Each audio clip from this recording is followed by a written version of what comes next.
দুদিনের নিম্নচাপের জেরে ঝাড়গ্রাম জেলায় যেভাবে বৃষ্টিপাতের দেখা মিলেছে সেক্ষেত্রে কিন্তু বিভিন্ন জায়গা জলমগ্ন অবস্থা দেখা দিয়েছিল এবং সকাল থেকে আমরা সেই ছবি আপনাদেরকে দেখিয়ে এসেছি। এই মুহূর্তে আমরা ছবি দেখাবো ঝাড়গ্রাম জেলার জামুনি ব্লকের গিদিনি যে আন্ডারপাস, সেই আন্ডারপাসের ওয়ালের ফাটল দেখা দিয়েছে। সেই ফাটল থেকে রীতিমতো জল প্রবেশ করছে এবং জলমগ্ন অবস্থায় আন্ডারপাস। সকাল থেকেই যেভাবে বৃষ্টিপাত দেখা মিলেছে তাতে কিন্তু এই আন্ডারপাসের অবস্থা বেহাল হয়ে পড়েছে। যান চলাচল পুরোপুরিভাবে স্তব্ধ। সমস্যায় পড়েছেন সাধারণ মানুষ এবং যানবাহন চালকরা।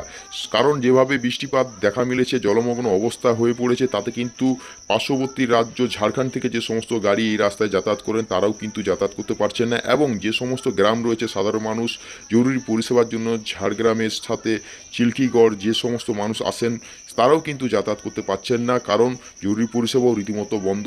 এই রাস্তা দিয়েই চিল্কিগড় প্রাথমিক চিকিৎসা কেন্দ্রে যাওয়া হয় এবং এই রাস্তা দিয়েই ঝাড়গ্রাম আসা হয় এবং এই রাস্তা দিয়ে ঝাড়খণ্ডও যাওয়া যায়। সেই রাস্তা রীতিমতো জলমগ্ন হয়ে পড়েছে। এই মুহূর্তে সাধারণ মানুষ সমস্যায় পড়ে রয়েছে।